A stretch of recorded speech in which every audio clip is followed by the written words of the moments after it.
Now, another version of the rebel and tyrant is the persecutor and the victim.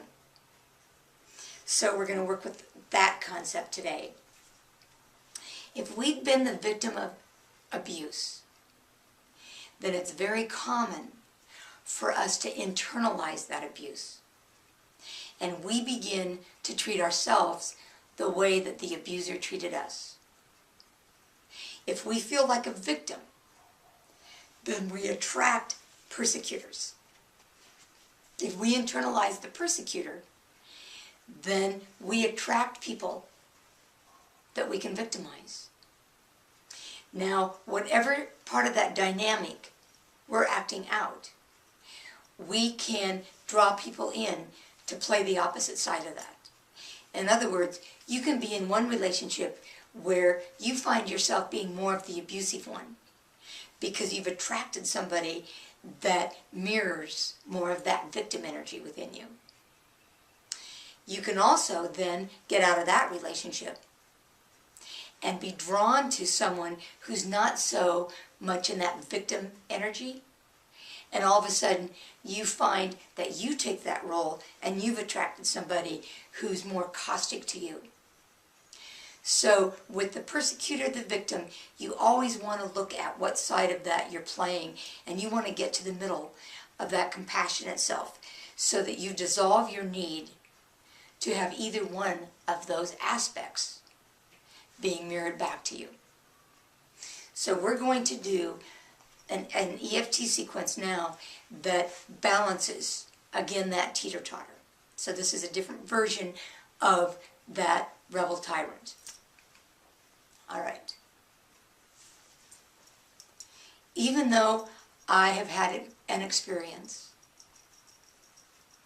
of being abused in the past,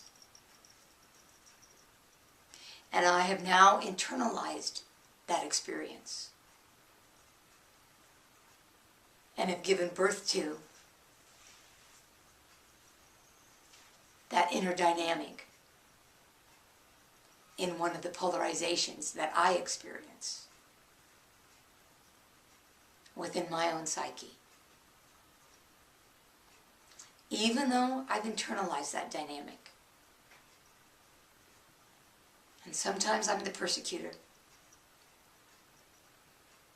and sometimes I'm the victim, I now choose to own both sides of that polarity. To be honest with myself of how I have both of those inner voices within me. And once owned and identified, I can proceed to neutralize their fears. So even though I have the persecutor and victim within me, and I play that out in all of my relationships, I now choose to compassionately accept both so that I can come into a state of loving who I am today.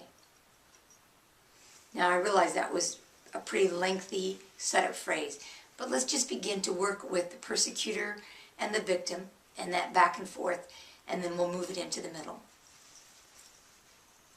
This persecuting energy, it's within me. Even if I've attracted somebody else to act it out. This feeling of being like a victim,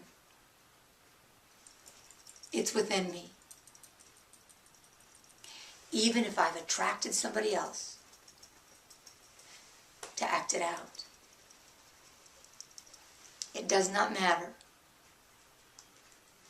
if I'm the persecutor, hurting somebody else, or if I'm the victim, attracting that kind of abuse.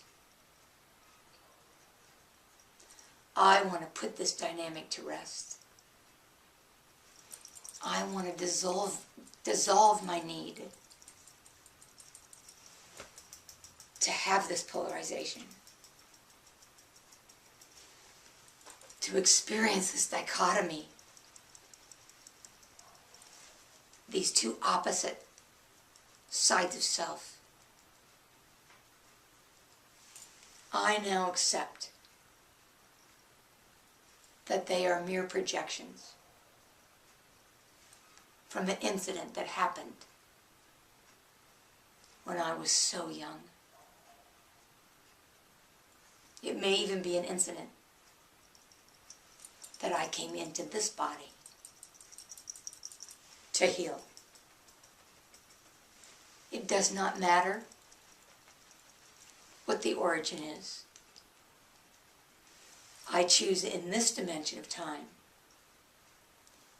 to dissolve my need for that polarity,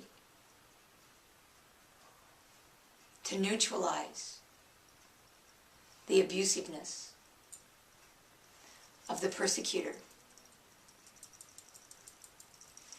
to soothe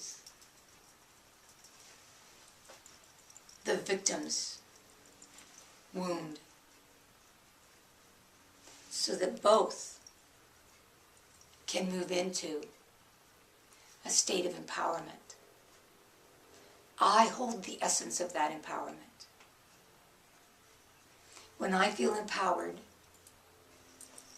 I don't feel the need to attack. When I feel empowered, I can set the limits